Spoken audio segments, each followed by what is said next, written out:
It might as well be right there. So how did ESPN get you, good sir? How did they get you? So I know if I had to put money on it, I would put money on Lomachenko. But they came out with an article about Tiafimo. About I was his like, rise, right? His rise, or the timeline, or just a general article they did. I think it's the timeline. Timeline one was good. You're reading it, and I was like, holy crap! I think they like. I'm like, if Loma goes down tomorrow, something's up. Like the way it was written, the way they talked about it, the way they talked about like Loma shook his dad's hand, and his dad didn't like the look. And I'm gonna fix your own. I gotta fix your. and now I gotta fix your mess. I was like, what the hell is this? It's surely Brooklyn. But the funny part is like, I was like, so this is how it feels to be a Trump supporter.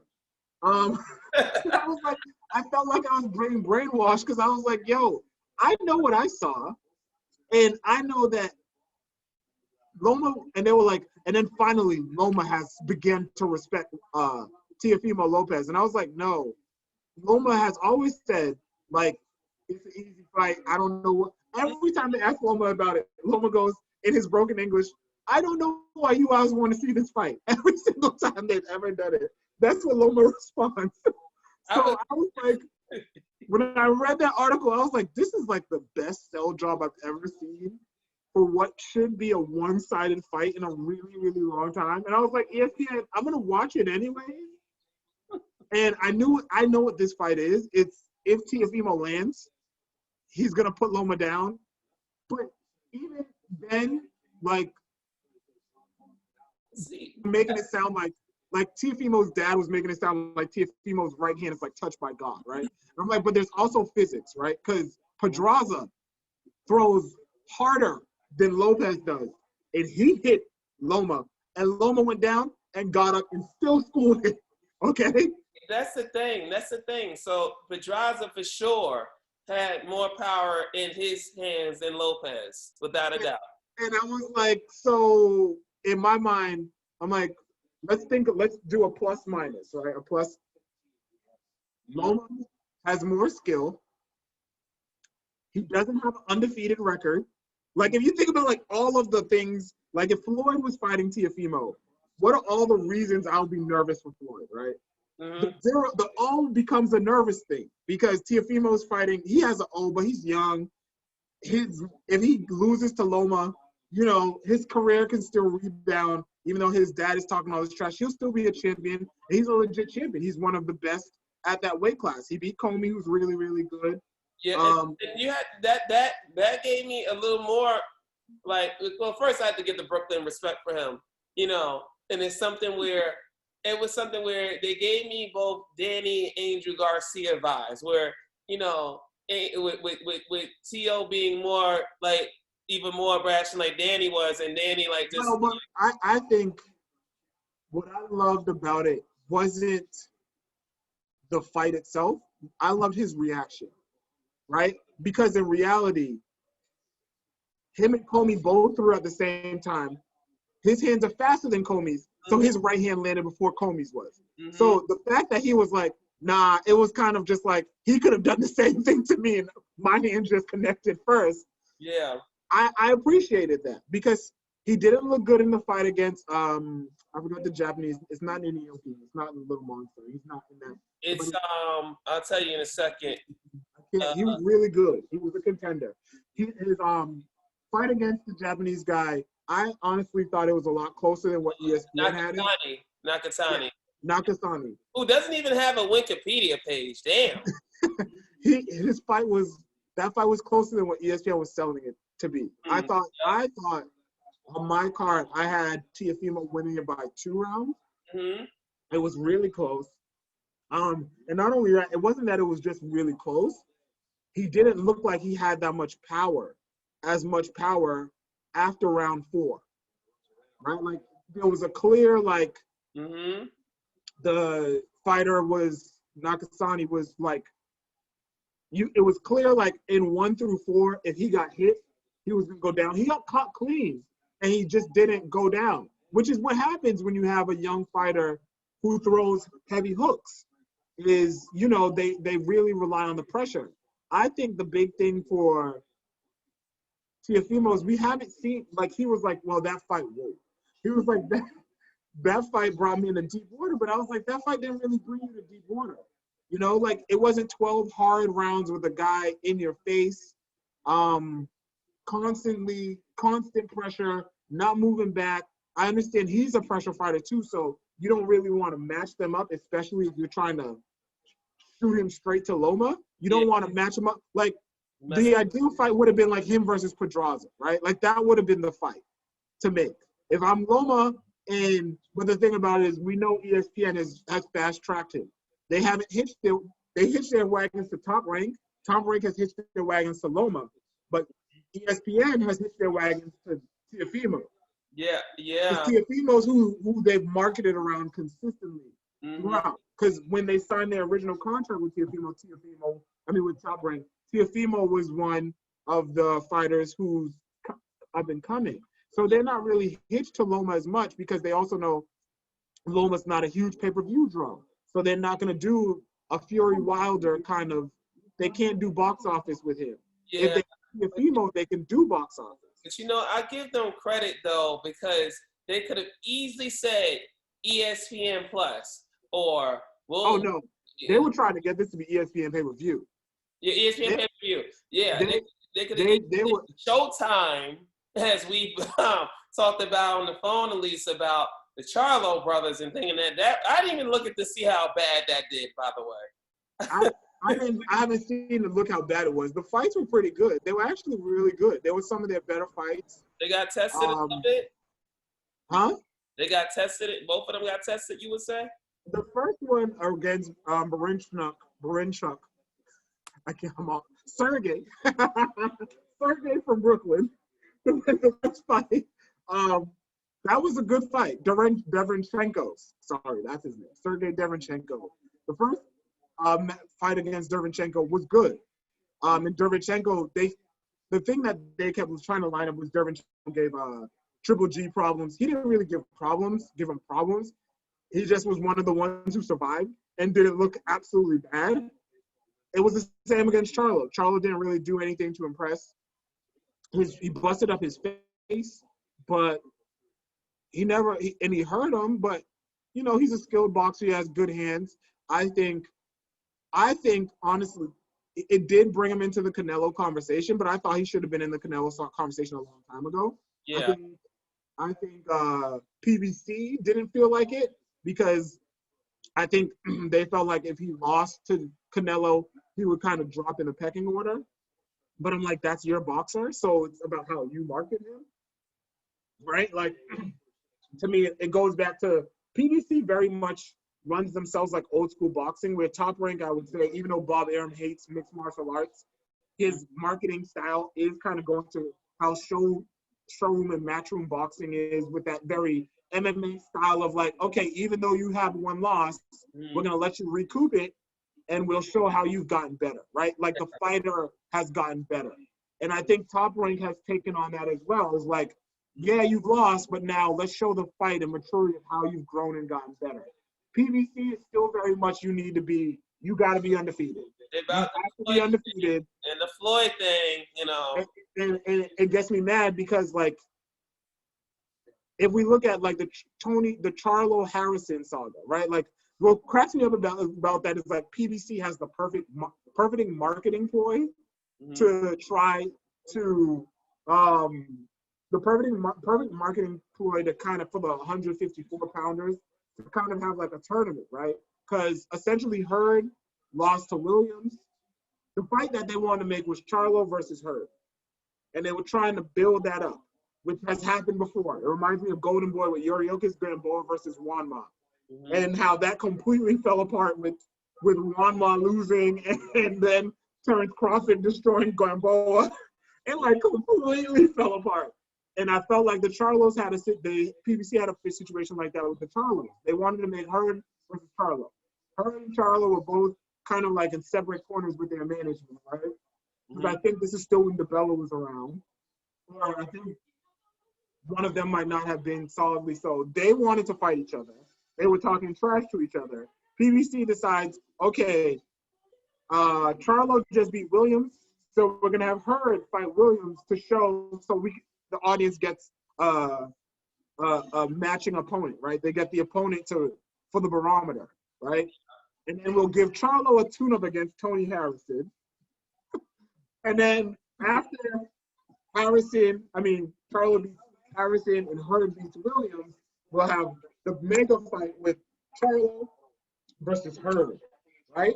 And then what happened was Harrison upsets Charlo, even though no matter how you feel about that fight, even though, Charlo won, it still was an upset in the history, right? It still goes down as a loss. Mm-hmm. And then Hurd just needs to, so they could still keep it together, right? They just need Charlo to rematch against Harrison, and then Hurd can do a tune-up, and they can keep the B side going. Then Hurd goes out and loses to Williams. So then and Williams goes ahead and all right, and so then it gets worse, right? So then they're like, okay, they don't want to rematch Hurd versus Williams because they're like, that's a bad matchup, which it is. The reason Williams Hurd is because he outworked him. So they're like, that's a bad matchup, right? So then Charlo, and it works out because Harrison gets injured, he keeps backsliding, so they can draw it out longer. So everything's falling back into place again. Charlo beats Harrison again. Charlo beats Harrison again, right? Which was hilarious and daunting because there was like a year in between all of this happening. Yep. And Hurd goes on. Williams, they decide, okay, we're not going to run back Hurd, but what we can do is we can run Williams versus Charlo Part 2 for the title, and Williams can get his win. So we're back in it. And then after that, after Charlo beats Williams, we can run Hurd Charlo again, right? And then Williams goes against Jason Rosario and loses. I gotta tell you, man, seeing that live in January, and that was the thing, because that was when I was just not going anywhere in January. So I was, I guess I was already mentally built up for COVID without even being in, obviously, COVID time. So that was a fight I was watching in January. And I was hyped about Williams. I was like, wow, he got this win. I was not. I smelled that Rosario upset from a mile away. As soon as I watched the first 3 rounds, I was like, oh, Williams about to lose this. Because I was like, yo, Williams needs to know the Morris twins. He needs to know Marquise and more. I can imagine how Philly, that whole room would be between them. And then Dion Waiters and Meek Mill. I'm like thinking, damn, this guy, he about to put Philly maybe on the map again. Not Bernard Hopkins, but everything. And then that fight started. I'm like, PBC, who are you marketing? The problem was he fights a very physical pressure style. Mm-hmm. The issue is Rosario can take a punch, and Williams doesn't have enough power to get the respect from Rosario, but Rosario is a better boxer. So it was just like, PBC, do you all watch your opponents? Like, do you watch the opponents you're setting people up with? Because the last time Rosario showed up, I'm like, who Rosario is bad against is stronger, powerful boxers. So, yeah, he's a Charlo. You didn't even really need to watch the Charlo fight for the pay-per-view to know that he was going to lose. Because the Charlos that's a terrible matchup for him, right? You're talking about a stronger boxer puncher. Because that's kind of what Rosario is. But he's not an elite level boxer puncher, right? He's good. He's good enough to beat, Drew Williams. But, he's not like Charlo. He's not good enough to beat a Charlo brother. And that's what I keep trying to say about the Charlos. And this is like the longest, most backhanded compliment. But they honestly should have been facing tougher competition about 2 years ago. Right? Honestly, to me, in my opinion, Charlo was the fight they should have made a long time ago, because that was the fight, right? And I think a lot of people would have had respect for the PBC. So now, they should have done it the way they've used welterweight, right? Yeah. We need to make Spence Thurman as quickly as we can possibly make it. Mm-hmm. You know what I mean? And then what we can do after that is now Thurman can fight Garcia or Porter, and Spence can fight Garcia and Porter, and let it devolve after that. But when what they try to do is handle it with kid gloves with the Charlos, and it completely fell apart. So now I can't remember which one is the bigger one, the one who fights in the heavier weight class. But now he has to wait longer for his payday against Canelo. You know who showed how to do it perfectly, and it's funny that I mentioned it. With hashtag Black Lives Matter Solidarity, Don King coming up on the 20-year anniversary. Remember the middleweight tournament? Bernard Hopkins and Keith Holmes. Shout out to Keith Holmes. And then, of course, William Jaffe. William Jaffe. Yep. And, of course, Tito. Trinidad. That was the way to do it. Well, the thing about it is you can do a tournament, but you don't have to make it a tournament per se. And that's kind of what they try to do with PBC is to do that. But the thing about it is the guys who you have on the B side, you need to know, like, there's no way that they can be a mismatch, right? That's the thing. You're kind of putting that guy in there knowing, like, not only does he have to have, like, a good night, but you got to have, like, a couple of judges with one eye in order to and that was kind of like the Charlo Harrison fight, right? Like, Harrison wasn't better than him, but if you went in there expecting Charlo to go in there and wipe him out, you got judges who probably weren't paying attention, who might have been, picking their nose, and all of a sudden it's like, yo, this fight's still going on? The other guy must be winning. Yeah, That's what happened. I forgot, by the way, reading the details of that wonderful win for Bernard Hopkins, because people were like, oh, this Keith Holmes fight. And honestly, I was like, Bernard, that'd be great, but let's see this with Trinidad, who, everything with Phyllis. We talked about this before, but it was just, it's to me, one of the top 5 great boxing displays that I've seen. Now, actually, that's even underselling it.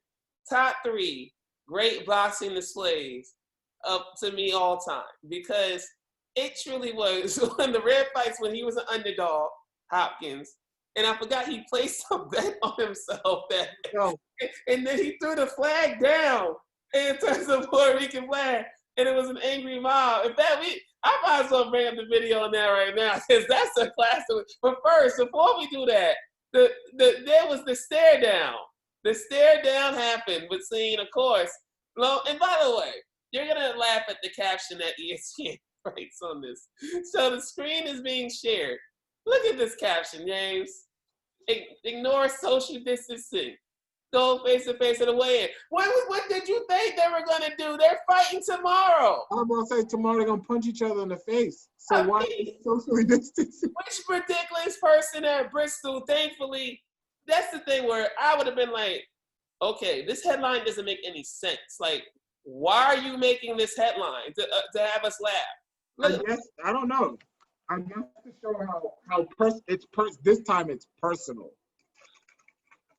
See, it's something. By the way, no, I'm playing about ads in terms of music in terms of in terms of audio from Google. So Google, you don't get that. ESPN, you tried to be slick and just not start the video and just want to sneak an ad in. But here's this whole thing. Right at 135 pounds. With Joe Tessitore limit on the call. Oh, and they are getting after it. Now they have the spacers for social distancing with the COVID protocols, but this face-off is going back to the normal way of doing it. That just shows you how ridiculous I'm just letting you know COVID right now who's going to move first. These guys are under each other's skin.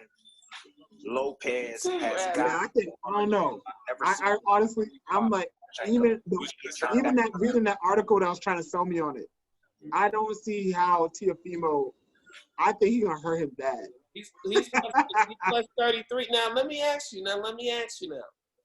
Because Loma, he took that punch against Linares. He definitely did. Do you think? Because we haven't seen Lopez dropped.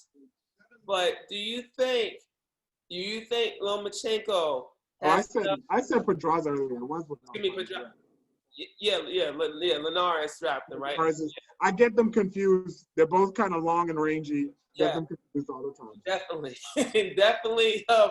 Linares is the better one, and I have to remember I have to keep remembering it in my head. I'm like, I get for, and as soon as I said, I was like, I get for Josh and Linares mixed up all the time. Linares is the better one. Yeah, definitely. You know what's so funny is that the fact that it is something where they are.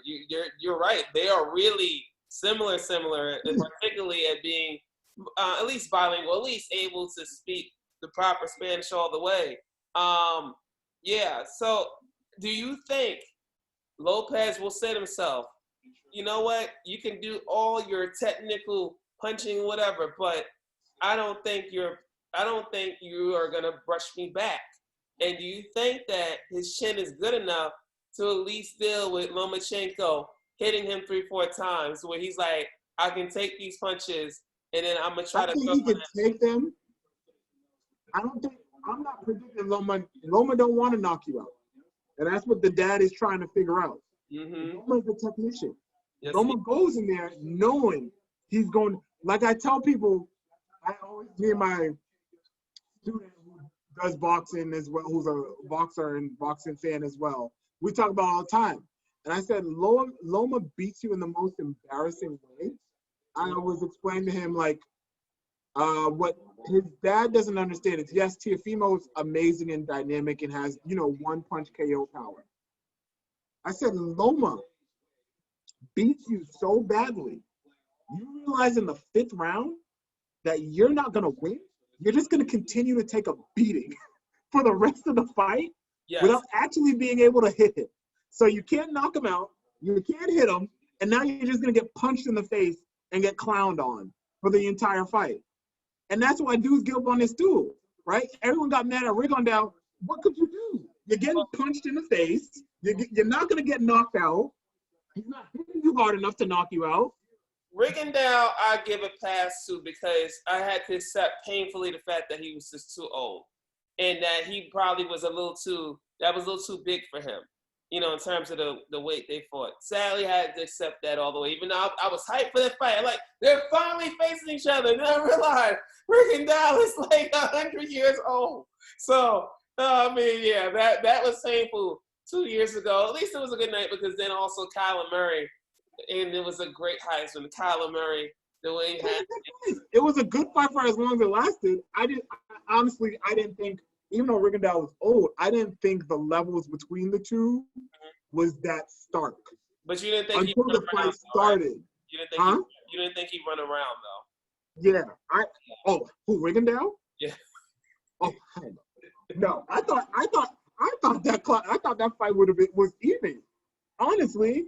I thought so. The fight was even until the fight started, and then I was like, oh, this is not even. Yeah, that was just unfortunate because if Rigondeaux was in his Donito Donaire form, then you would have thought that even fight, right? You would have thought even fight if he was in his Donaire form. But see, Rigondeaux, he just yes, in the Donaire form. But even then, I think he looked worse because of how good Loma was. So you think even if he had his great defense, that Loma offense still technically just I'm still gonna touch what you. What told me that was Rigondeaux's fight after he fought Loma, because he looked better. He fought dumber in the fight after Loma, but he looked better. He looked great. He fought against a Mexican young man who pressured him the entire round. And unlike typical Rigondeaux using the defense and outboxing him, he just went to town. And it was like watching, it was like boxer puncher, like clinic, like body work. And Rigondeaux was getting tagged, and he's just eating it and biting down. And it was a good fight. Yeah. And I was like, whoa, okay. So I was like, you still got it. It wasn't to say he got old, which is what happened. Thinking about Luis Ortiz versus Deontay Wilder, it wasn't like that where the whole skill set just went into the trash can after you questioned everything, whether everything was real. That fight against Loma, I think Loma, and what gave me that notion about Loma was starting out when he fought,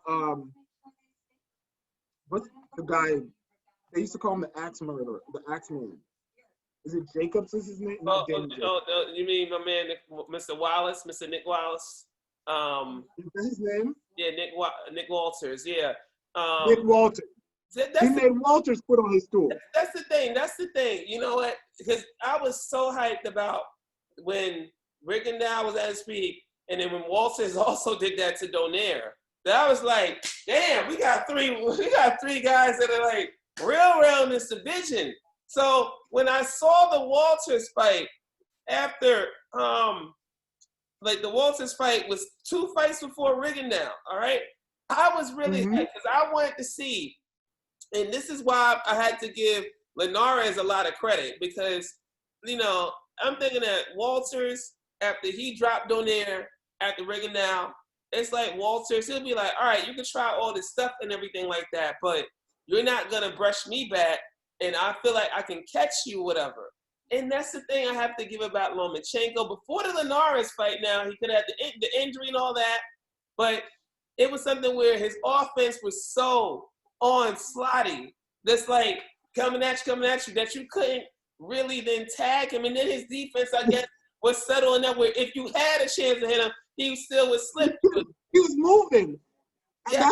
That's that Linares fight. Like I said, Linares fight, the Walters fight was like, okay. The Rigondeaux fight was like, oh, okay, you're kind of different. Mm-hmm. Okay. It was like, okay, you're different.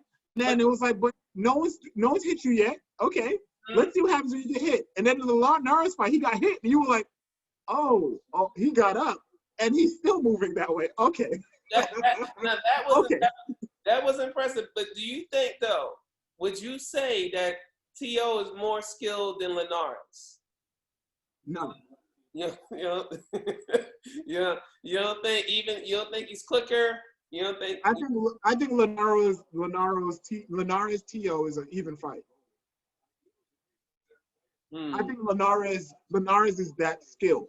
We've seen Linares beat some people down, and I mean, I'm trying to think. This is way back. It might have been on the De La Hoya. It might have been on not De La Hoya Floyd, because that's later. It was one of Golden Boy's promotions where we were still in college, and it was a young Linares fighting someone, and it's another gentleman who matches him. And Linares, what the key thing for Linares is the cuts on the eyes. That's always been a hindrance for Linares, is he cuts easy. Who did he fight? It might have been Pedraza, honestly. It was someone, and they went to town on each other for a good amount before Linares finally. But like Linares was just shitty enough. What's his name? He's the Mexican fighter. No, Linares? No, the guy who Linares fought that night. Oh, the next one that he fought? No, he fought it before. Okay, the one before Lomachenko, Ivan Cano. Yeah, way before. It was well before Loma. Yeah, Linares, when he fought Loma, people can make the argument about Linares. Was it Campbell? He had he had two Mexican, Ivan Cano, Javier Puerto first, then Ivan Cano, and then the one DeMarco. It was when I was right on it. I saw his face. I knew it was. I'm like, it's D something, and I can't remember his name. When he fought Antonio DeMarco. Yeah, DeMarco, yes. It was an amazing fight. And DeMarco is a very pressure, a very kind of skilled.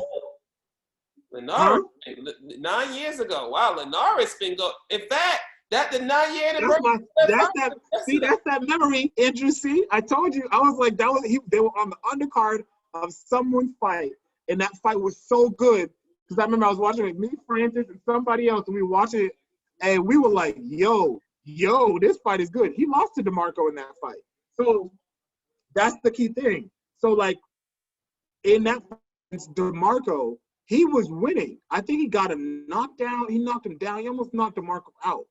Damn. And all the announcers kept saying was like, why is he going in? Like he's a better boxer puncher. He's more skilled. But he just went to town with DeMarco. Like they were like, no, we're gonna stand and bang. And he beat Anthony Crolla twice.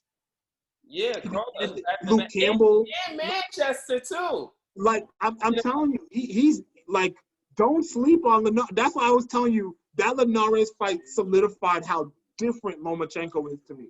Because Lomachenko made him look very pedestrian, even though he got knocked out. And I'm like, Linares fought some legit people. Like, and that's why I keep saying, I was like, and that's why even earlier I thought it was Pedraza I was saying because I get them confused. But the fight to make is Teofimo Linares. To me, that's if I was Loma and I really want to sit on my perch and not fight you, I'm going to tell you to fight Linares before you come fight me. I'm shocked by the way he lost to Pablo Cesar Cano. I mean, he got a technical knockout in the first actually, because Cano really, that was a big victory for him. But even though he had so many losses, so I guess Linares was just feeling the effects of like these other fights and everything. That was a shock loss. I wonder how. I'd be interested to see it because you know how TKOs work. You get hit if you slip. You get injured. You pop a shoulder out. So I don't know. It's to me looking at it in between where those wins and losses happen. I'd be interested to see. Maybe he got caught. I don't know. I doubt that, but you feel like he got caught multiple times with it. So he could have been caught and been dazed. And you know how TKOs are. Once you get dazed, you try to get up too early. You get hit again. All of a sudden, the fight's over. You know what I mean? So who's more, if you had to choose, who's in more danger tomorrow? Is it Lomachenko or is it Khabib? Tomorrow? Or is it the next week? Khabib is tomorrow, actually. Yes, it's tomorrow, but it's earlier in the day, though. Is it?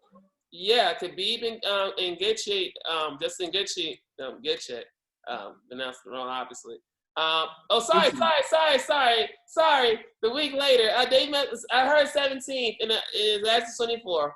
My bad. I was gonna say, I think the fight tomorrow for UFC is Korean. It's a good one. Korean Zombie and Korean Zombie versus Brian Ortega, which is also a steal the show fight. If they put that on as a co-main event, it would steal the show. That fight's gonna be madness. I'm very disappointed that I'm not gonna try to double stream it because Loma Teofimo is a fight that deserves your full attention. I will watch that fight tomorrow. I watched that fight on Sunday. I watched Korean Zombie versus Brian Ortega. Who's in more trouble between Khabib or Loma? Khabib. Khabib's amazing. Justin Gaethje, though, his striking is good. It's a little bit more technical than a lot of people would give him standard for. Khabib, his striking to wrestling is, he wrestled bears. That's the only way I always describe to my sister. Whenever I talk to my older sister, I'm like, yeah, Khabib wrestled a bear. And she was like, what do you mean he wrestled a bear? Like, I pulled up the video, and she's like, that's inhumane. He should not be able to be locked in a cage with another man. We might as well get that video up as you keep on saying it. I was like, he wrestled a bear. I know. That's been the full story for sure. And I've never gotten around to watch things. I thought, it's legit. It's legit. He legitimately wrestled a bear. Yes, it is. In fact, when he was a child, right? Yes. How does a fight when he was a child, definitely. I was just trying to get because it is something to. It's funny about. I will say. I guess she wasn't like he's still just a kid, right? No. She said it was inhumane. His father needed to go to jail. Lord. And that they should make it illegal for a man who previously wrestled a bear in his life to fight against another young man. Against other men. That is just.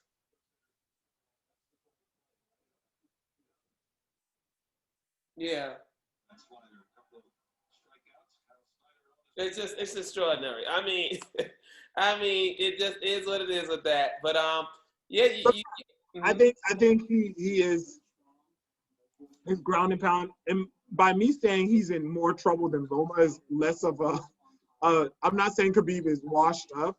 I think I'm concerned because Khabib lost his dad to COVID. early this year. About that, yeah. It's going to be interesting to see how he comes back from that. I don't doubt his skills. I don't doubt his mentality. I want to see if it's going to make him stronger. But me saying that, so like I said, me saying it is not doubt on his skills and saying that I think he's going to lose the fight. I just think if you had to tell me about the two fighters, the one who's in more danger is him. I think Loma Teofimo is an easy fight. Okay.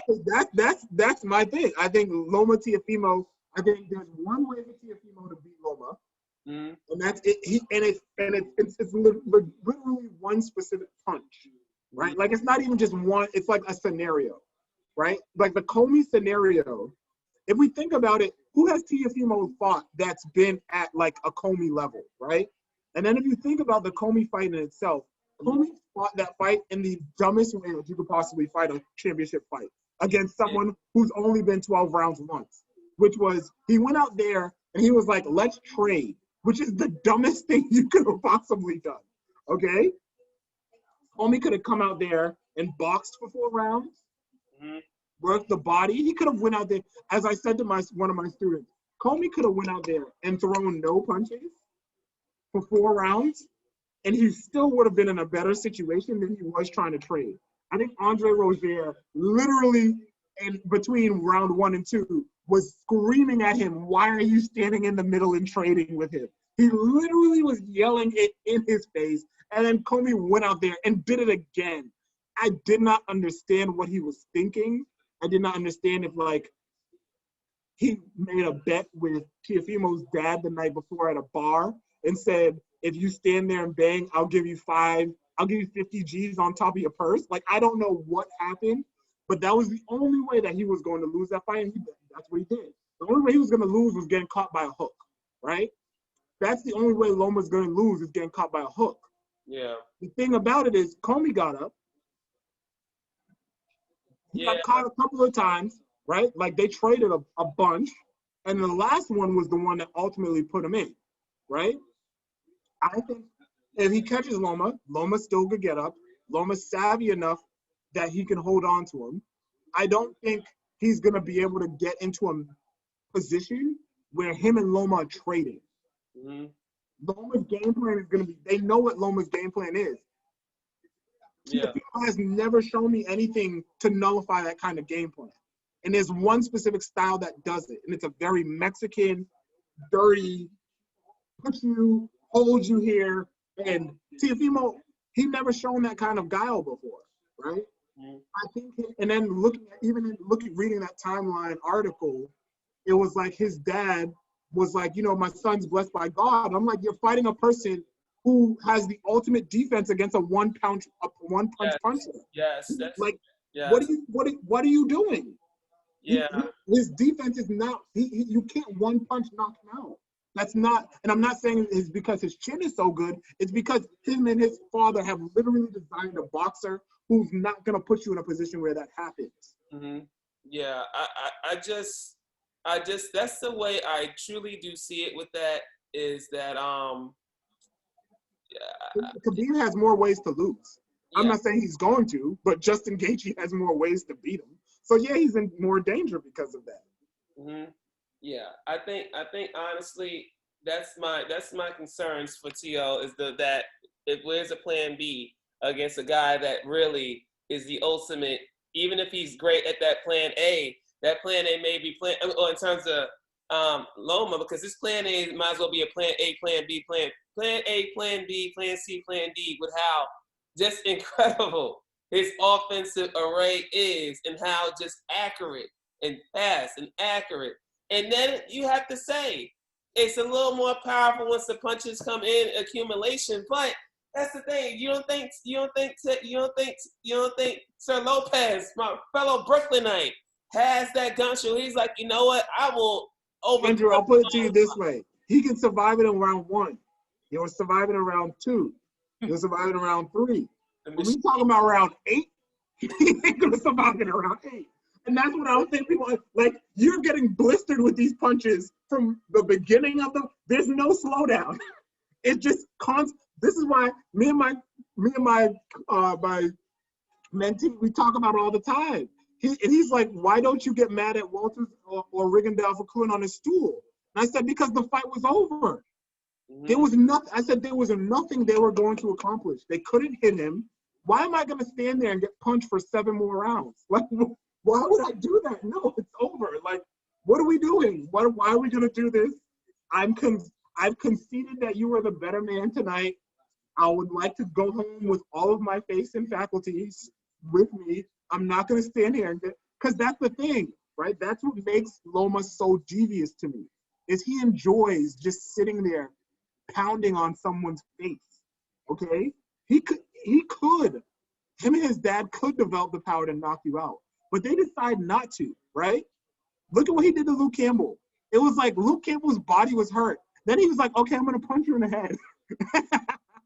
And then finally, he punched him in the head for like 2 more rounds and then drops him with a body shot. You know what I mean? Like, that's Loma. So, yeah, I think Lopez, I said he can sustain it for a while, but they all crumble. Yeah. I mean, you know what I mean? I think that's what keeps cracking me up about ESPN. They right? And on one hand, they're like Terrence Crawford and Lomachenko, pound for pound best. Like, don't even mention Canelo's name. You know what I mean? But then when it comes to like Teofimo, like, who has that guy beaten? That's what I'm like. Who does this dude beat? Who is he beaten? His fourth. If you go back 4 fights with him, he fought a guy who Mason, the poor gentleman from New Orleans, right? Before that, he fought Jesse Magdaleno's brother. Or, you know what I mean? Like, what are we doing? What are we doing, ESPN? Like I said, the PBC way of handling this Lopez-Loma fight, they would have made Teofimo fight Linares. And then Linares would have upset Teofimo. And then the fight would have been in the trash. But, you know, ESPN, like I said. yeah. I can't be mad. I can't be mad at ESPN because that's who they've hitched their wagons to. It's the young upstart. He does the Fortnite dances. All the kids will love him. He'll bring boxing. He'll bring boxing back. Like I said, the only way I see Loma losing this is if he has like a really off night. And he hasn't had one in like 5. He hasn't had one ever. Like, that's the other thing. Like, his one loss was against what's his face? What's the Mexican guy who always cheated? Who beat Juanma? What's his name? He's bald with a goatee. The guy essentially retired rather than fight Loma again.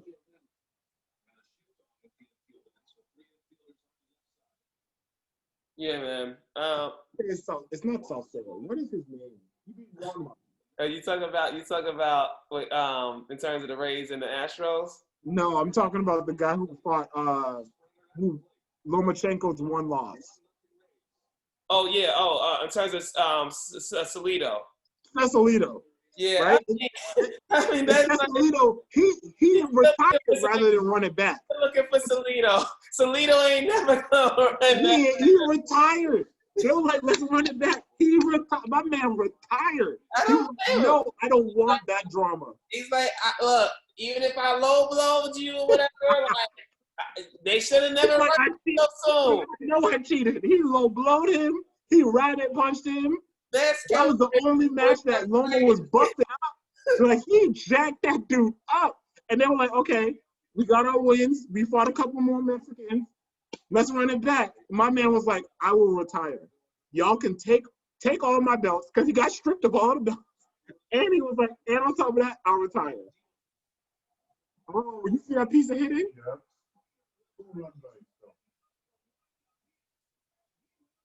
Yeah. I mean, as you watch that in a moment, having to deal with also nonsense at the same time. You know. He knew exactly where they were playing, though. That's awesome.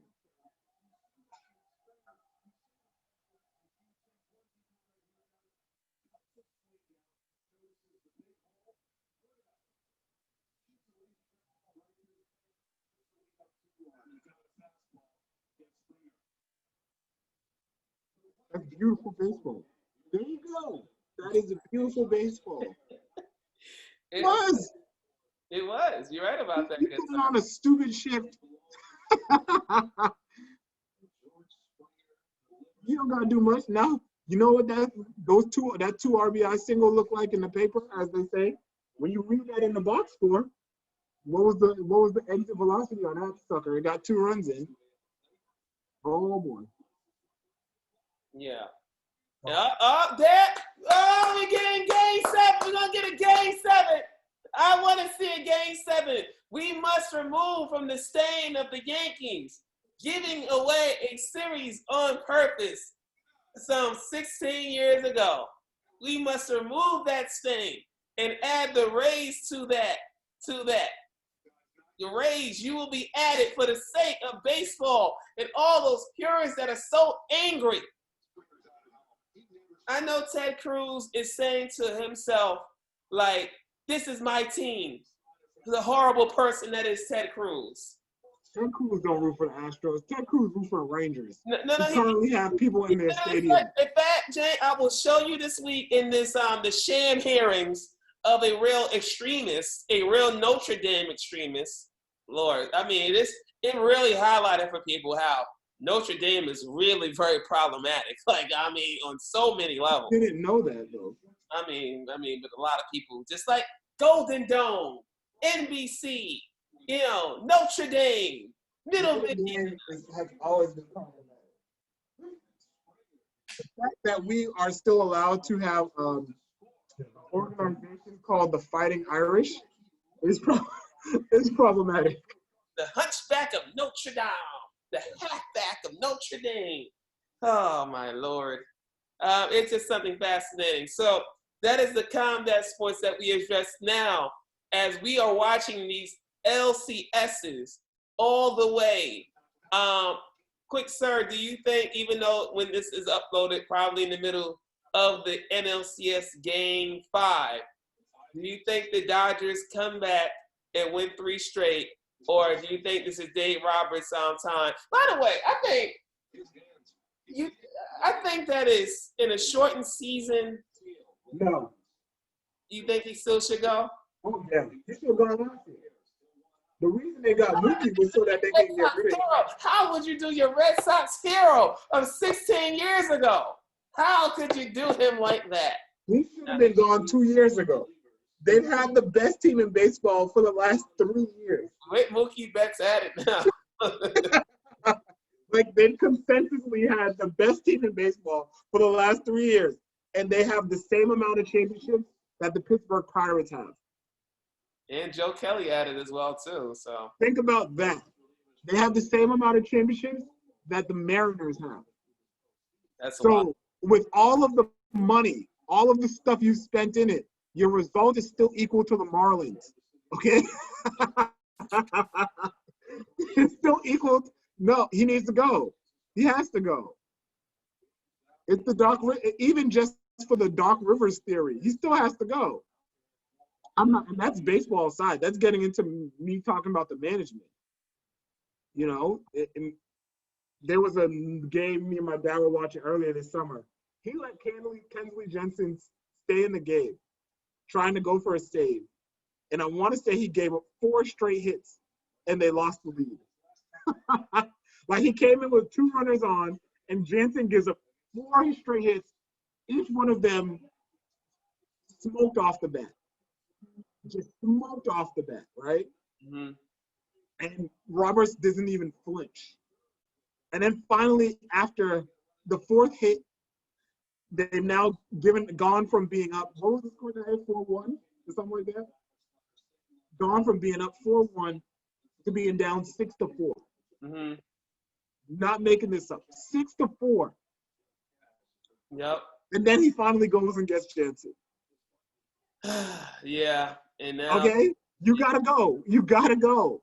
Right? The thing is, and I don't know who they replace him with, to be quite honest, but who knows with baseball. It's hilarious to me because they have a lot of issue with the Dodgers is the Dodgers have a lot of players with long swings. Mm-hmm. So a lot of streakiness exists. The issue is they have a lot of momentum. So like Mookie is huge with their momentum, but they shouldn't be losing to the Braves. Just like they shouldn't have lost to the Mets. I think that one season. Just like they shouldn't have lost to the Nationals last year. To me, the fact that they're losing to the Braves is hysterical. Yeah, I was telling to my dad, I think their pitching is overrated. Mm-hmm. They don't have consistent lineups, right? So, like, one of the things you need is, like, who are you trotting out there? We need to win a game. Who are you bringing out there? They don't have anyone. Mm. See, that's my thing, is that the bullpen out of nowhere, despite their arms. I mean, you got Gotterall, and I'm like, this dude is literally throwing casually 101. And yet, it was so telling on in that inning when, Kershaw, unfortunately for him, now this time you have to say in a postseason game, he actually pitched up to his standards. The one that they lost, that everyone talks about against the Cardinals, that was one. I think Mattingly was still the manager. I was calling for his head. Mattingly left him in there too long. Yeah. He did his job. He pitched 7 innings of 1 or 2 run baseball. Yeah. Just because you had a lefty-lefty matchup, you left him in there. The dude had like 120 pitches. What are we doing? He sure did. And that's why Mattingly is gone. But when Gatterall was facing against Albies, and he was, he got him down 1-2, throwing the heat, and all of a sudden he threw the breaking pitch, right? He threw a breaking pitch or the changeup. He breaking pitch, yeah. Was it the curve or slider he threw? He only throws 2 pitches. The slider, and then the fastball sinks. Oh, he tried to do the Rivera. To cut the. I don't think he tries to do the Rivera. I think he just throws a fastball so hard that the ball just moves. Mm-hmm. So he went with the sink, and the sink got him. He got him done, and I think he was in the shift. I think they had the shift on for Albies. He could still hit, over it, or at least in terms of Hernandez playing deep on second base, and that's what it was. And then he gave up, again. I think they had the shift. I think that you're right. They had a shift on. Yeah, and then Swanson again, Gatterall. Me and my father watching last night, and it's like it's that inclination where you're like, all right, I want to get their bat sped up. I got their bat sped up. I'm gonna throw now that off-speed pitch, and it's like you say, you're leaving 101 in the trunk, or the great Brad Gilbert in tennis says, you got a no off-speed pitch, throw down the serve, 140, Milos Rianic. Me and my dad was saying that yesterday too. If you threw 100-mile-per-hour sinker, Andrew, why would you be messing with that? I think the difference yesterday was they were sitting on it. I was telling my dad what was interesting was he was pitching exactly where I would have suggested him to pitch, which was fastball low, because it's hard to hit 90. The thing about it is, as I've been saying to a lot of people when we talk about baseball, especially modern baseball, is all of these hitters, every modern hitter can hit speed. Mm-hmm. Right? What always kills, and what I always try to explain to people when I used to catch, the thing that I used to always say is when you have hitters who can hit speed, you're not going to beat them. The way you beat them is you put the ball in positions where they do the least amount of damage. So if I know you're going to hit the kid's fastball, maybe we can fool you with a breaking ball, but if we're going to pitch fastball, we're going to put fastball in a spot where you're not going to be able to do damage. Right? And I think that's the issue is he brought in Gatterall yesterday, and Gatterall came in like the way Gatterall doesn't really pitch, he just kind of throws. Mm-hmm. So Gatterall's like, because I'm throwing 101 with a sink in action. Who can hit this? Mm-hmm. But again, like I said, if I'm looking for 101, I can hit it. Yeah. Right? Or not hit it, but I can make contact.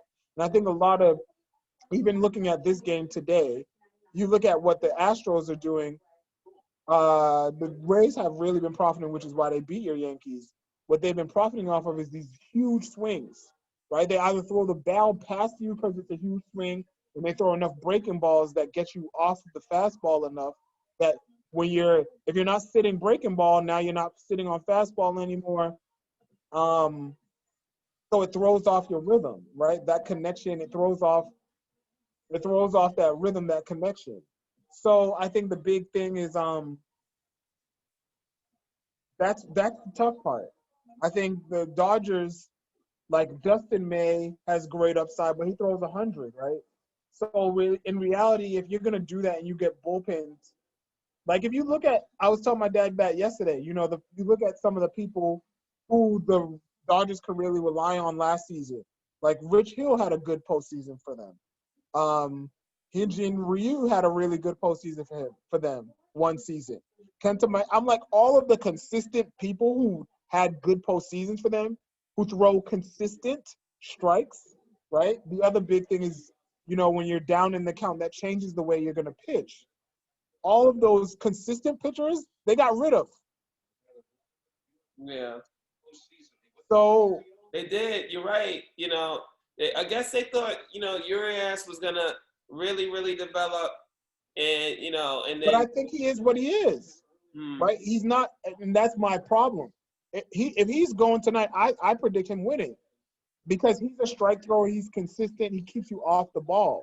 And the thing is, you have two styles that you can try to you can't be complete, right? My issue is if you can't hit, which is what the Dodgers kind of live on, their pitching's not good enough that they can go head-to-head with you with pitching. The interesting part to me about this is the Braves' pitching is not that great either. Yeah. It's really not. But the issue is the Dodgers just aren't hitting. Yeah, Tony Gonsolin, oof. You seems like you're definitely not a big fan of him. So. Oh no, I think he's good. I think his outing was pretty good. I think his outing was what he is. His outing was 5 innings, I think 3 runs. According to modern statistics, it was a quality start. And that's what you're looking for from him, right? In the modern day with bullpens, the problem is if his ERA is 3, right, your team needs to score 4. Yeah. You get what I'm saying? So that's the problem, is the Dodgers aren't hitting. And then they finally hit, and they put all their runs in that one inning. Yeah, they did, because you have what happened with them to, I guess their bullpen, Wood gave up something, Kolarek gave us something in that game too, and they just got back too late. And then last night, that was a blow for the Dodgers, because that 6th inning, to have it get away like that, it's like that deflated their bats, and they let Bry Wilson. I mean, add on to another name that Clayton Kershaw has had to take a defeat from in the postseason. What makes me mad is what was getting me and my dad frustrated was that kid's stuff wasn't all that great. Yeah, because he got fortunate against Betts in the at-bats, you think? And he got, I think, 1 strikeout. There was one at-bat where Betts hit it hard, but he hit it straight towards someone. The problem is, like I said, the Dodgers bop, but they're a little bit like the Yankees in that way of they bop at their feet. I think what Fox was doing that was excellent is showing how big that field in Arlington is. Mm-hmm. And some of the balls that they were hitting the center would be homers in Dodger Stadium. I think having the roof be open is, and as I say to you, we don't talk about the psychology of the game a lot, right? Yeah. Look at some of the balls that the center fielder, I forget his Piche kept caught at the wall, right? Some of the balls he's caught at the wall, if those are homers, now we're talking about momentum. Now we're talking about, let's go, we got to go, right? You know what I mean? Firing your team up. And I think that has the difference between an out and the dumbest thing that I always hear from people who think about analytics is that an out is an out. And as I told you, and as I said to you before, there's a difference between striking out and there's a difference between hitting a ball that goes all the way to the wall. When you hit a ball that goes all the way to the wall, those results are not the same. Mm-hmm. right? No matter how much you want to tell me that those results are the same, they're not the same. Yeah. I get confidence from hitting that ball to the wall, right? Mm-hmm. Similar, and what gets me so mad with modern analytics is they're like, well, because you're playing in a bigger park. And I'm like, but that's baseball. This is what baseball has been since its history. Yeah. What if we played in a park with no fences, right? And you got to do a double cutoff. Then if you got people double cutting, then how are we saying that that's fair? The wall is not fair. Preach, brother. Look at the gun. Ooh. Preach all the way. Correa. Yeah. So that's what gets me frustrated, right? Like you can't. Everyone, the walls are the walls, and everyone's playing with the same fences. Freddie Freeman's playing with the same fences. Mm-hmm. What he's doing, True. he's doing damage. You're right. So you need to go talk to Cody Bellinger and tell him to cut back on that friggin' swing.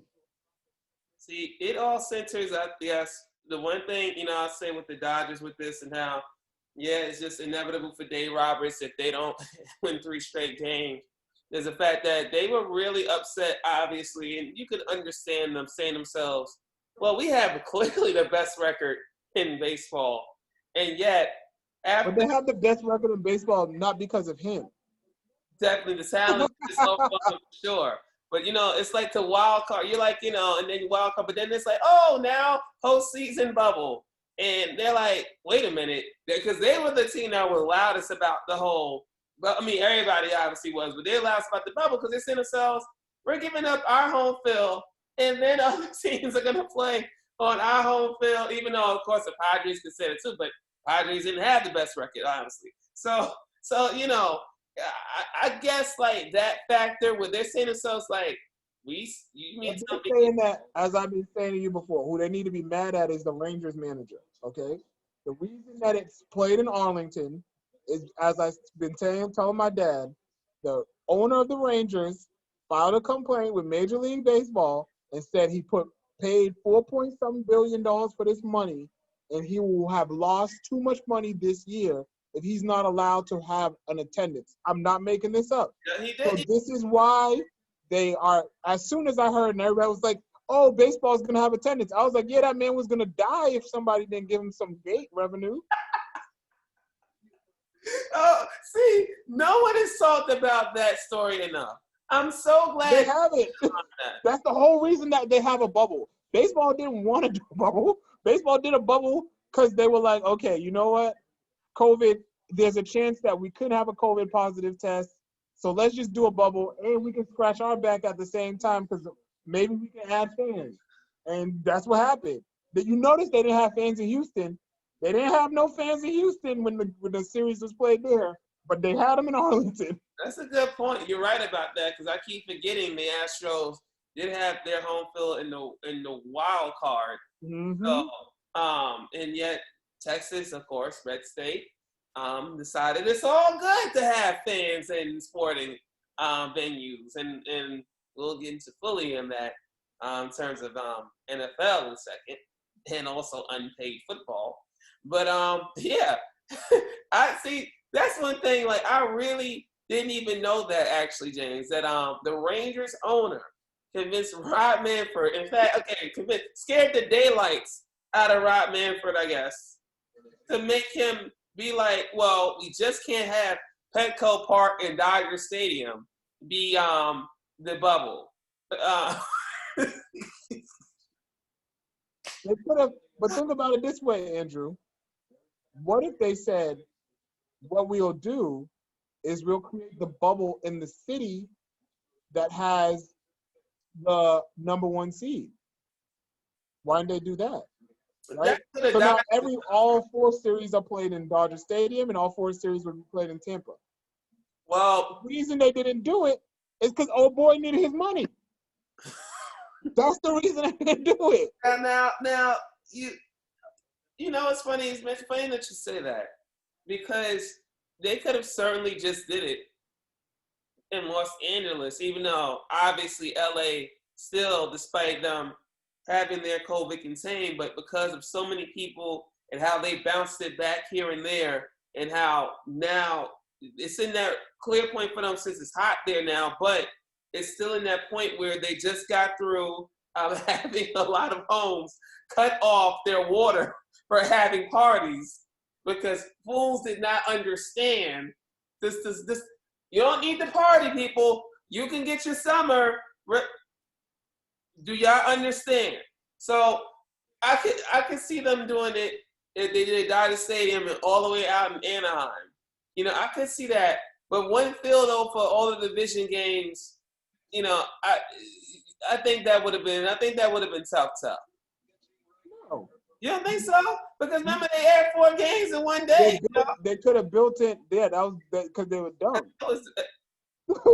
They did 4 games in one day. If you schedule it out that every team plays every other day, and you alternate the leagues, so you get an American League and a National League, and then once that breaks down, whoever wins that, they do it all the time. It wouldn't have been that hard. I mean, the thing is that, say if you just have those 2 games. Now, honestly, it's a whole thing where, you know, 2 different locker rooms. I mean, players going in this, you know, it's a big ask now, you know, in terms of like, you have a game that can last 4 hours, then you space it out, obviously, and then. Oh, no, but what I'm saying is there's no overlap. So you have your game, the 2 teams, so they on Sunday, and they extend, because if you think about it, the way baseball is building this is the first weekend that we'll have games on Friday and Saturday. Yeah. Right? Yeah. And because even if those series hadn't ended, the games would have finished on Friday or Saturday. Yeah, I just noticed that because I was saying to myself, like, are they gonna, if they play all 7, they're gonna play no days off? Like, yes. So they're already doing no days off. That's what I'm saying to you. Yeah. So now what I'm saying is my counter is build in a day off. You start Sunday. Mm-hmm. Right? So what were the series? Braves, Marlins plays Sunday. Uh-huh. Padres, Dodgers plays Monday.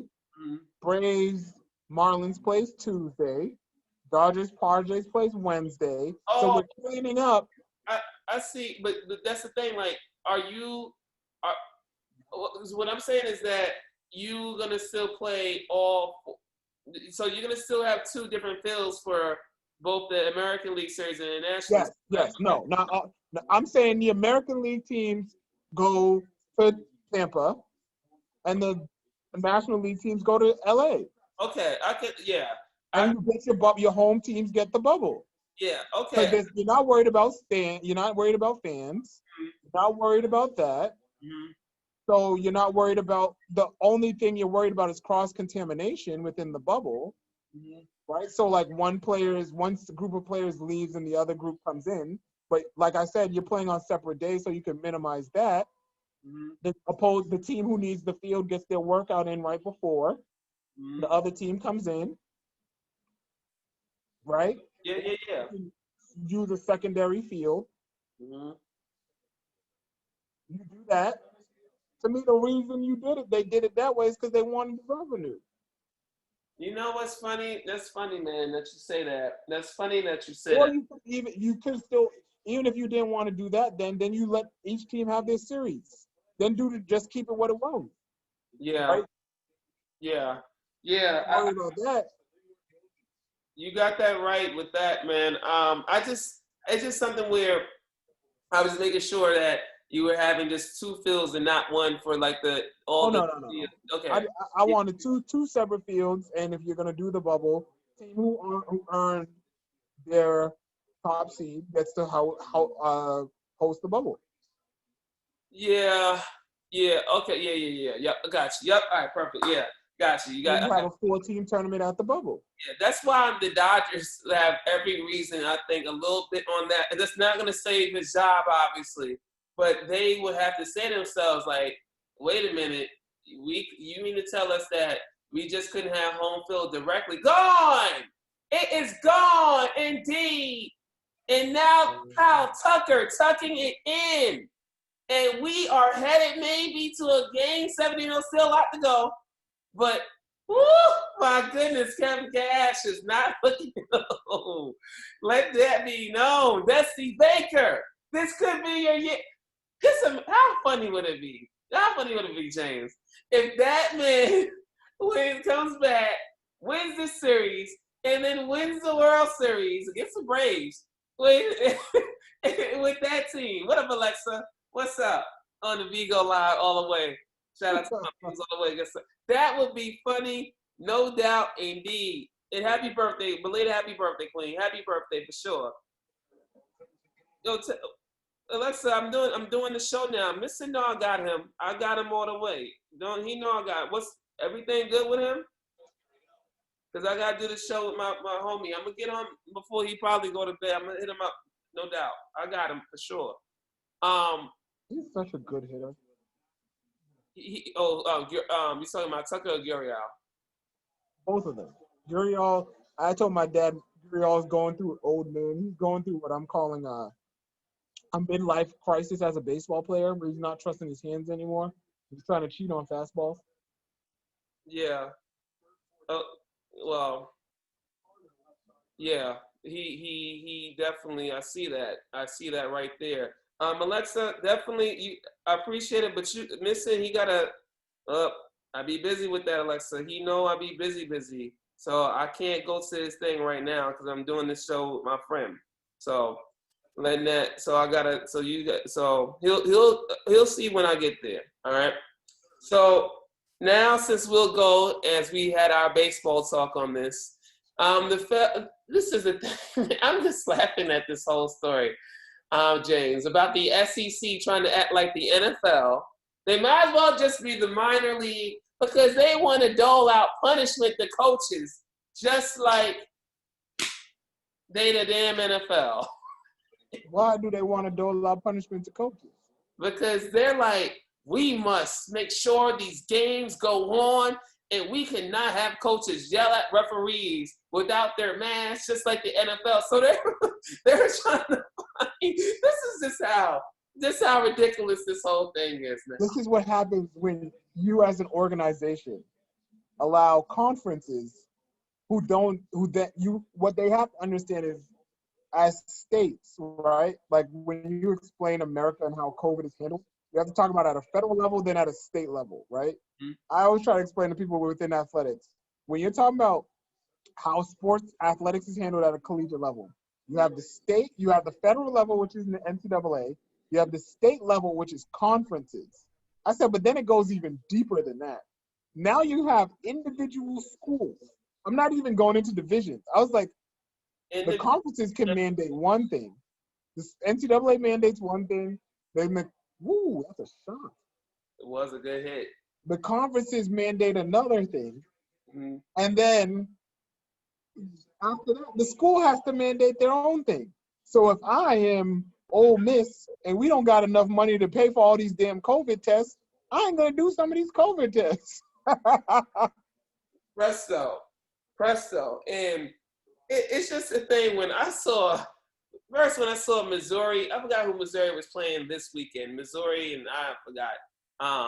But I was like, wow, that's when SEC game canceled. But it's still Missouri, even if they beat LSU.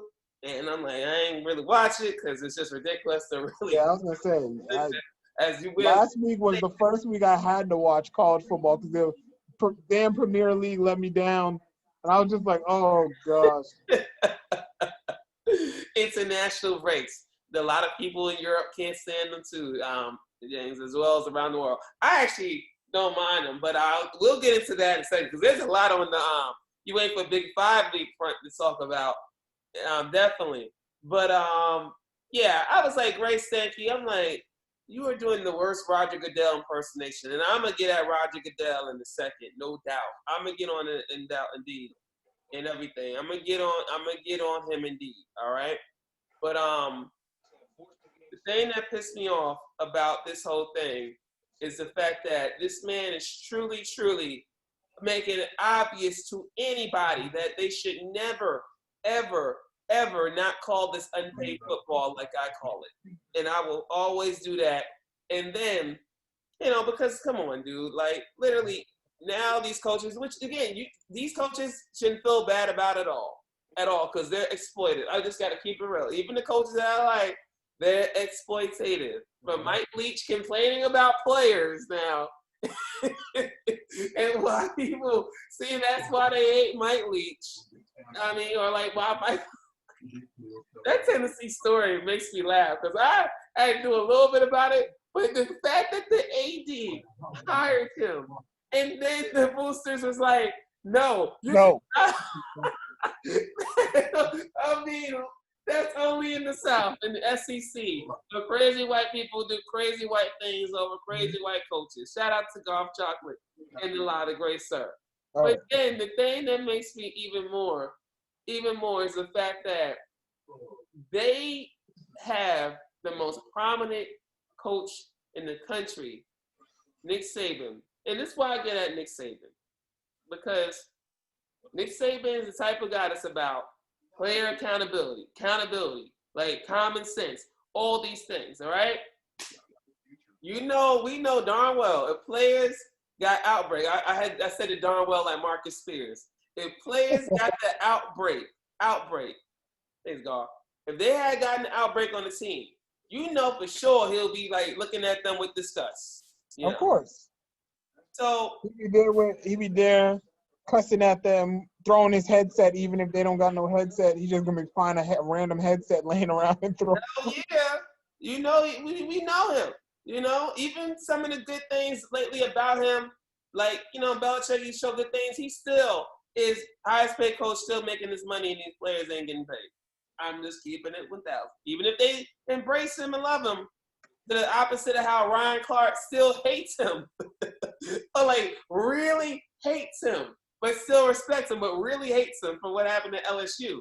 But the thing is the fact that at some point somewhere, he didn't have his mask on, or he didn't have hand sanitizer, or he was in a group of people, or he didn't want to keep his physical distance somewhere, and he went and got it.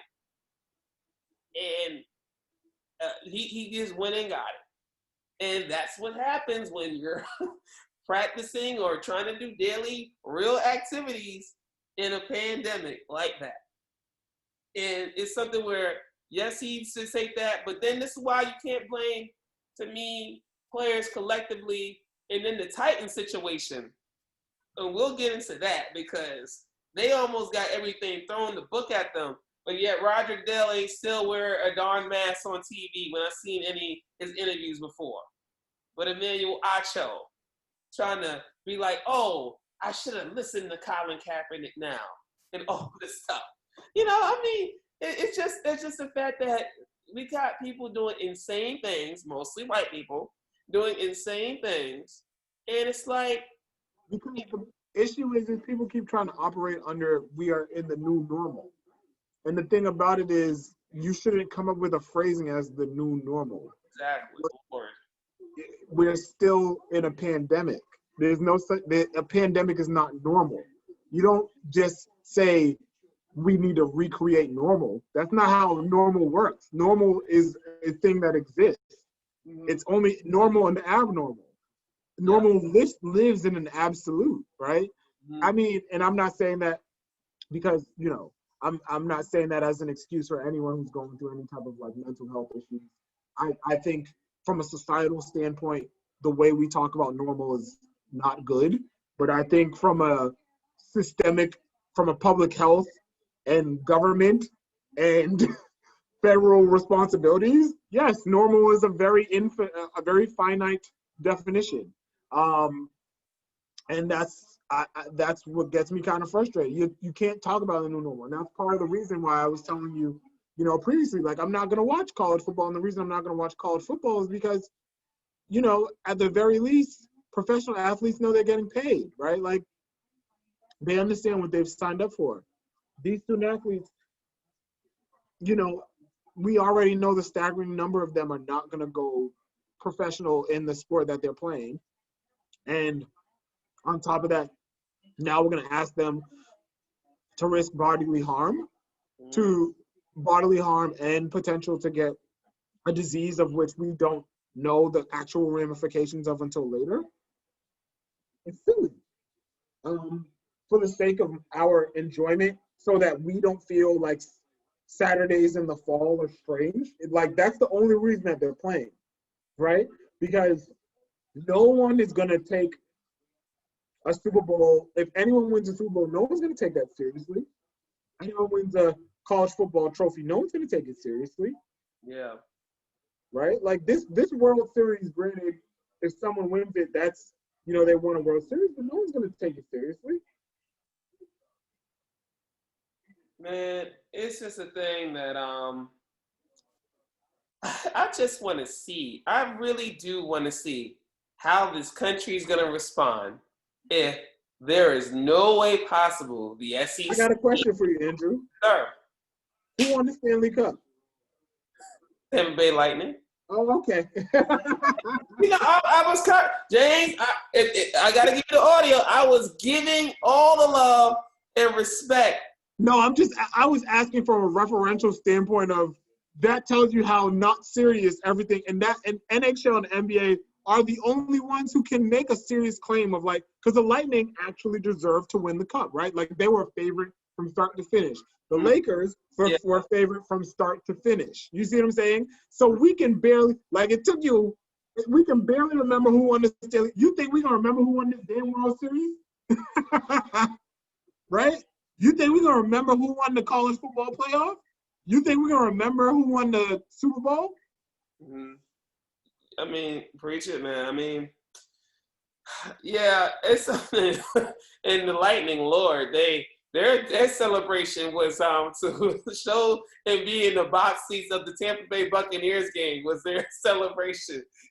The Lakers can't even, if they go, they can't, because at least the Buccaneers, fans, that is still problematic in Florida. If the Lakers go to a Rams or Chargers game, they're just gonna be title and then that's it, and no one else is there. So, oh my goodness, I'm telling you, like, there's just so many things in that realm to really discuss in terms of anything Los Angeles related towards the pandemic, but also the Chargers situation, because Tyrod Taylor lawsuit. If I'm Tyrod Taylor, I would have been sued. Anthony Lynn, where's the black solidarity? And I've had this discussion. That's why I can't wait till when you get on Locker Room, sir, like you do, because people are like, oh, Justin Herbert has justified it. Justin Herbert is justified. I'm like, when he's getting decent blocking, Keenan Allen, Mike Williams, Guyton who's emerged, Hunter Henry, Eckler before he got hurt. All you gotta say is he's been justified. What was Daniel Jones' first 4 games? What did those look like? And that hasn't stopped Justin Herbert from making crucial bad throws in all of the games that they lost. They should be 2-0 against the NFC South. Exactly. And you know what's funny about that is that I do respect this about Anthony Lynn. Whenever he coaches against Belichick, he loses somehow adjustments. Is but it 2-0 or 3-0? Because they beat Carolina, right? Well, who? San Diego, LA, excuse me. It's still weird calling them Los Angeles. Because Keyshawn said that this week. He said San Diego, Los Angeles. I mean, I didn't even watch Hard Knocks yet, honestly, because it was just the whole timing and everything with them and the Rams on there. I still actually got to see how they did that. It's pretty good. It's actually pretty good. It wasn't as boring as like as the Raiders sadly was last year because they wanted to show. It wasn't that boring. It was boring until Antonio Brown got kicked off. yeah, but they made sure they didn't want to show the real blows to him and Mike Mayock, which we all wanted to really see all the way. I mean, obviously, you know. I wouldn't say it wasn't like they didn't give you any real major nuggets. It was kind of just like, oh, football during a pandemic. And then you were also thinking like, this is kind of dumb. So that's what more was. That's why I thought it was interesting. Because I just like, this is so stupid.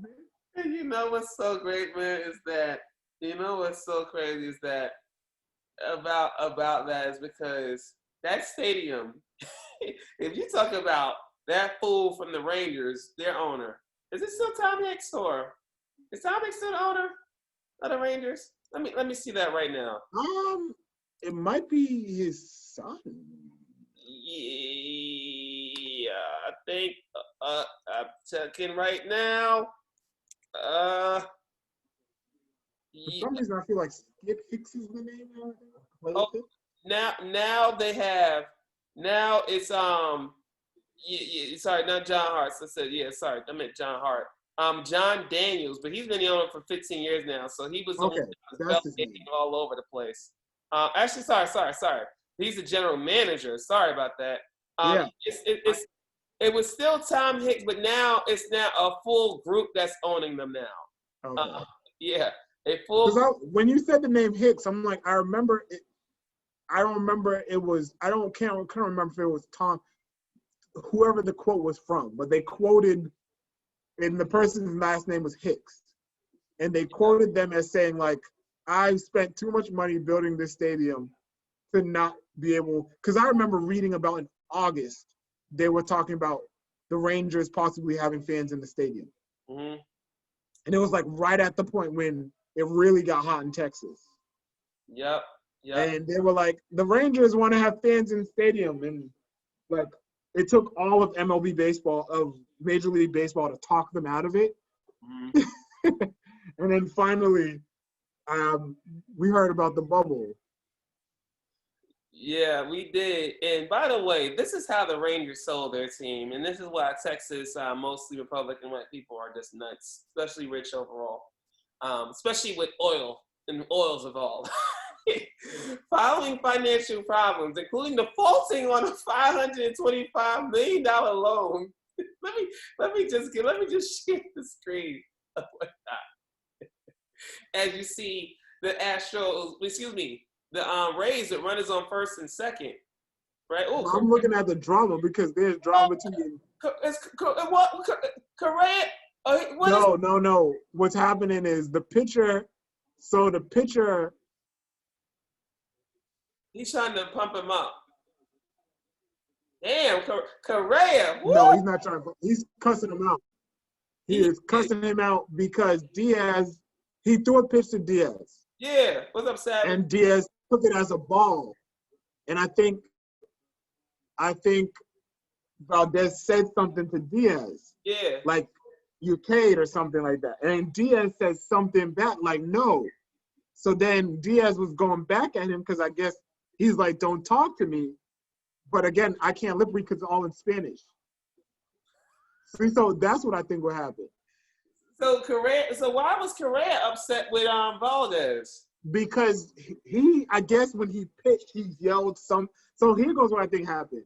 When he pitched, he yelled something. And Diaz yelled something back. And now Maldonado said, oh, I got to protect, like it's saying like, I got to protect my guy, take your base. And then Diaz is like, so let's see if he said something. I don't know what happened. Because they don't show the pitcher's mouth. Mm-hmm.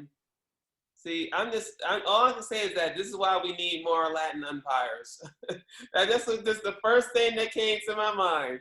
It was like, I need, because whoever that umpire is, I don't know which one, because I haven't been following my baseball umpires like I did obviously in the 90s and early 2000s. But yeah, that was where I hope that, sir, if he's not of Latin descent at the backstop. So Maldonado is, and so he was saying something to him, and I guess he was like, just keep it pushing, don't talk to him. And then Diaz was still going at it, like, they're telling everyone's trying to come to me, and no one's going to go talk to him. So Correa went to shortstop, because I guess Correa must have heard everything that happened, and told him like, I'll handle it. And then the yelling, that's what happened when Correa was yelling at him. That was him handling it. You know what's crazy, man? That is funny. That is a funny situation how that led to a whole fisticuff. Speaking of fisticuffs, back in the NFL, that Jalen Ramsey Golden Tate situation. I still haven't seen the full fight. It's something to behold. The angle that I get is really bad.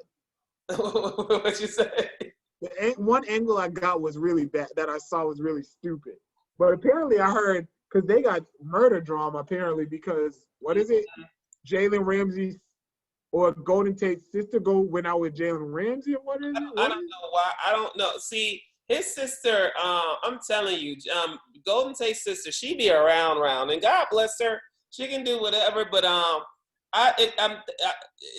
Ramsey's the father of Tate's two nieces. Yeah, I forgot their public breakup. Yes, I forgot about. I was gonna say, so I knew they had murder because I read about the drama before I saw the fight, and then the word was because I read the article before I saw the fight, and then when I read the article, they were like, yeah, Ramsey and Tate's sister have a history, and then they were like, so basically everybody knew from everyone knew going into the game from the position group that those two like had the drama, like we're gonna go at it. They said, basically he needs to see me.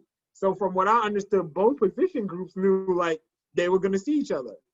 So from what I understand, I was surprised by that the NFL didn't look into that because if it was being publicly posted, to me that sounded like, you know what I mean? Like in my mind, that sounded like everybody knew they were gonna fight.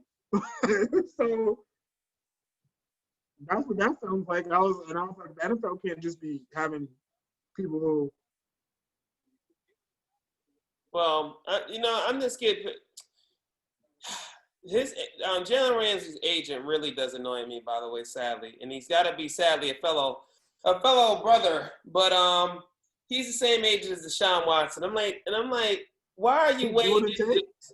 I'm Jalen Ramsey's agent, and because Jalen Ramsey was the one that got fined, by the way, about this whole thing. And honestly, Jalen Ramsey, I feel, James, that he's always been slightly overrated. People watch the film against elite receivers, he gets beaten.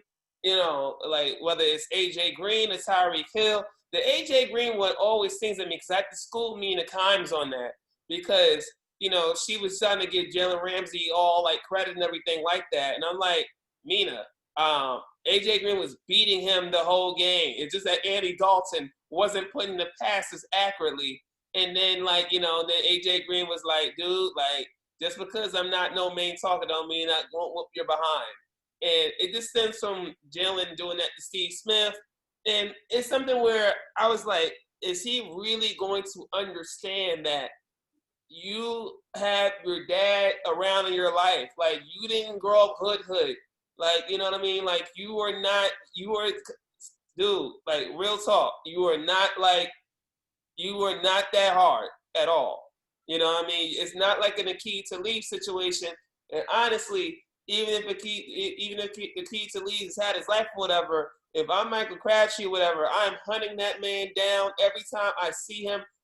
First off, no player should be wearing the chain on the field, really, because you risk that happening. I've always wondered when it became popular in the NFL to start wearing every piece of your jewelry onto the field. I feel like of all of the sports, to not have to wear jewelry or anything hanging on my body. I mean, what we should do is just show them Any Given Sunday. I'm like, when that man got his eyeball popped out Any Given Sunday, I was like, why? Why would I wear anything on this field? Oh, Lord. I'm going to wear a visor. I'm going to wear everything. I haven't watched that movie in a long while. Willie Beeman, right? Mm-hmm. Man, Jamie Foxx. This one, Jamie Foxx, I guess, underrated roles. I mean, that's where, see, I blame him a little bit for the criticism of the black quarterback too, because it was he was making plays and you know what I mean? No, you're right. It tapped straight into that. He probably delayed it by like another, because all that work Warren Moon and Doug Williams did to elevate the black quarterback, Willie Beeman came and knocked it all down.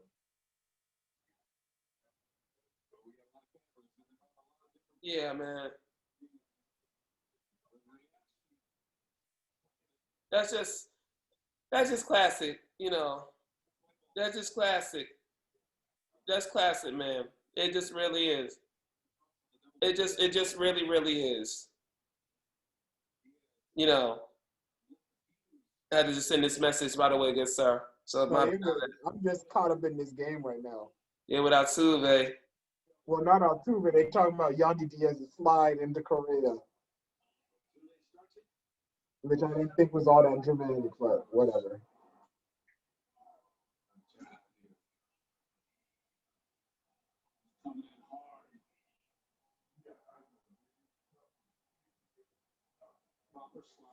Yeah.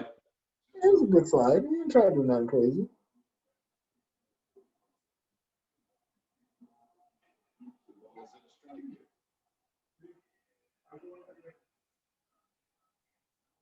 Okay. So we just had that all settled. Yeah. Yeah. Oh, That's what I always think about. I'm like, why y'all wearing all this jewelry? Any given Sunday, I didn't even play football when I was a kid. And I was like, any given Sunday told me if I ever wanted to play football, my helmet would have a visor. I would never wear jewelry. Everything will be as tight as possible because I don't want no one ripping, gripping, scratching, nothing on my body. yep. That's why I couldn't blame. I couldn't blame that. Look, I couldn't blame that Dolphins player. 'Cause I'm like, I know Cam is like stunning you, but you know, Cam, you leaving yourself open, and you saw that week one. It's like, Cam, what do you think? If you're just sunning them or whatever, someone's gonna get mad and try it. So you know, so I think definitely Dion for sure. I could remember, and yeah. So that's how that got. The hanging earring also is a fad that needs to go away as well. The hanging earring. The what? Volleyball's hanging earring, the MC Hammer, that need to go. The MC Hammer. Yeah, the hanging crucifix earring. All the football players. I'm like, it was. Yeah, that was actually that was. I was just about to say, in the '90s, it was a lot. It was, but you see, and you all have the reflection to look at the pictures in the '90s and go, that's a lot. And now you've decided to try to make it look good. But see, you know what? At the same time, though, it was still in that little rise of gangster music, but you wasn't associating, like you wasn't hearing hip hop music on the 1992 NFL on CBS show, or you know what I mean, or NBC, you know, which I was glad, honestly, because you don't have to, it doesn't portray. My issue with it is now. Like when Odell was kind of the first ones I seen who did it. But like Odell did it, and you know, but when Odell did it, he was wearing like he was going out, so they didn't look too crazy. You know what I mean? Yeah. And now I see them wearing it like on the sideline, and I'm like, why do you have a hanging crucifix earring on the? Yeah, it's a lot. It's like Zeke with he wears all his nose piercings when he's. I'm like, dude, did you not watch Any Given Sunday? Real, man. I just it's just you're just asking for it. The only thing that's even worse, as they get another run, 6-1, the Astros there, is the fact that when guys play with the dreads, so you know it's like risk getting pulled down and. Oh no, I don't mind dreads. Dreads is cool with me. Yeah, they're cool unless like somebody get yanked from behind before they have to do I mean, that's a part of the code that you decide to do that. Yep. I mean, Derrick Henry, he gets that fishtail braid and he go about his thug life. You know what I mean? He knows what it is. That's what get me. I'm telling you, that's all I keep saying. Did you see Any Given Sunday? Did you not see that movie? Traumatized me. I didn't even play the sport, and I was like, if I ever play that sport, I will have 5 visors on. That playmakers on ESPN. Like, what the hell? The NFL was so mad at ESPN that they got the show canceled. It's like, yeah, it's still a show. Oh my God. Because the NFL knew they were touching on real subjects. That's what happened. I'm telling you, white people, man. The NFL knew. That's true. The NFL knew they were like, listen, yo, this hit a little too close to home. They talking about a piss wiser, the Wizardinator. They showing people. They saying people taking Wizenators. You know what the funniest part was I don't know if you remember this, but it's when the running back was talking with the coach, and the coach was mad about him not hitting the hole. And it was just a thing where the coach, put the tape in slow-mo. It was like 110, 210, 310. You're not hitting that damn hole or whatnot. That always stuck with me because it's like, damn, playing high school football and all the BS and all that pressure, and then that whole tank thing saying, oh, I can see if you wasn't going full speed. Like, oh, you was nervous hitting the hole. I'm like, Lord, that was something that I'm like, man, that really do kind of make me go down inside in terms of them breaking down the tents like that, in terms of hitting the hole. But yeah, I mean, it is something where macho coaching can always be irritating. And that's why I am surprised at Mike Vrabel, because Mike Vrabel is really a guy that I thought when I saw Hard Knocks with the Texans, that Hard Knocks where the DeAndre Hopkins really basically retired D'Angelo Hall's ridiculous self. And in that Bill Bryant, we saw already the glimpses of him being irrational. Even though I had liked him a bit there, but that's before Deshaun Watson became his quarterback. And I'm like, we're going to see if he's going to still do Bill Bryant things and not understand he has a generational talent at quarterback.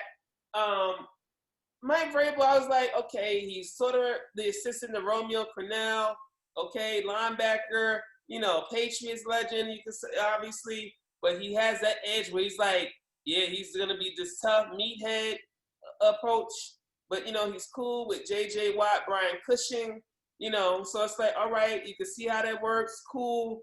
They're the same way, man, I forgot about Brian Cushing, damn, I think he's coaching for them now.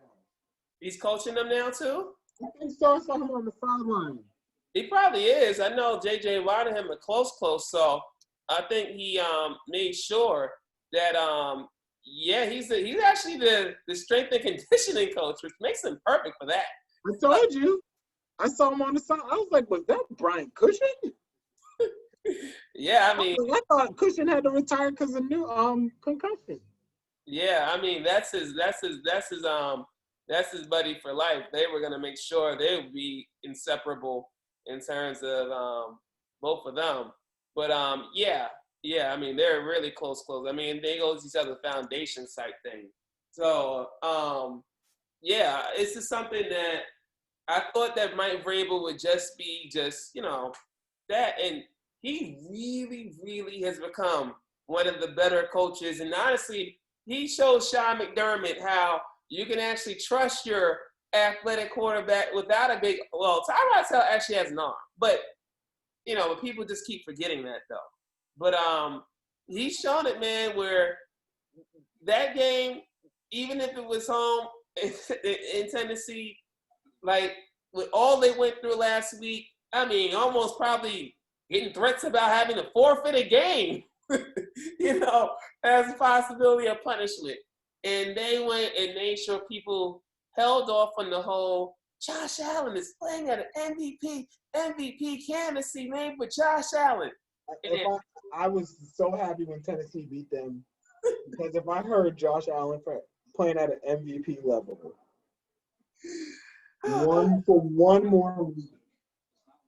I love me some red zone. I love me some Scott Hansen, but boy, oh boy.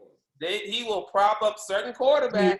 It ain't even just that. I'm just like, can you just take the paper that NFL headquarters told you need to hammer home and just crumple it up and throw it away sometimes? Because Josh Allen playing at an MVP level is not a line that you need to continue to say. First of all, their schedule has been mediocre because they've been mediocre for a very long time. That's being nice, especially that first game against the Jets. He even missed open touchdowns and the sideline. What I was getting me is I was like, of course Brady leaves, and the NFL hammers the Patriots with one of the hardest schedules that has ever been made in the history of mankind. Yes, this schedule is really. I looked at it. I told my dad, I was like, who the hell made the Patriots schedule? Yeah, I was like, this is absolute madness. schedule's wild, man. I mean, I was like, because I was, even when we played the Raiders, I was like, that one is a scary matchup. That's a scary game. yeah, it really is. I was like, so who the hell, you know, I was like, if the Patriots finish at 10-6 with this schedule, they're doing remarkable. They're doing remarkable. They're even able to finish their season. Yes, I was about to say, at this point, if they can finish their season, they're remarkable. So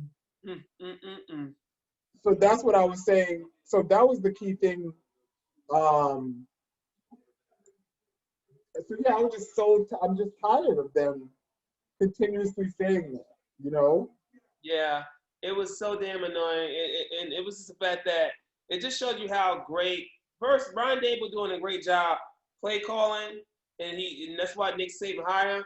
But Stephon Diggs, I mean Kirk Cousins, it shows you how Stephon Diggs really is so great. Like he really, really is great. Well, that's what I was getting at.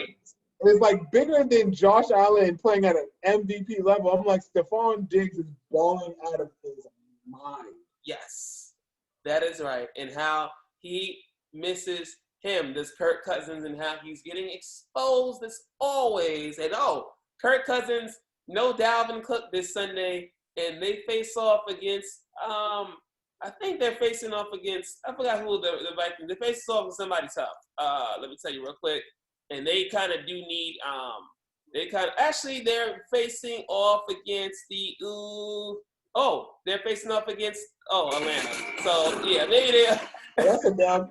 Yeah, that is true. They are facing off against Atlanta. Or it might not be a dub, because our brother Raheem is there now, baby. Yeah, Raheem, let's go. The interim king of the NFC South. Let's go, Raheem. Let's go. The dream. Now, real quick, man, because apparently these people were requesting these services of me at the top of the hour, even though I do want to really feel like we could do, actually, you'll be on a bit or whatever, because I do want to get into talking about the UEFA Big Five leagues. But first off, let's address Juventus and Cristiano Ronaldo. And then I don't know how the hell Weston McKennie got COVID when he was isolated with the team for the past week, because the U.S. didn't have, only UEFA and CONMEBOL, because they're still the two biggest continents. So they wanted to make sure they played their important internationals, useless friendlies, UEFA Nations game. At least the CONMEBOL ones were qualifiers for the World Cup. I was just gonna say, even though are we gonna have? Okay.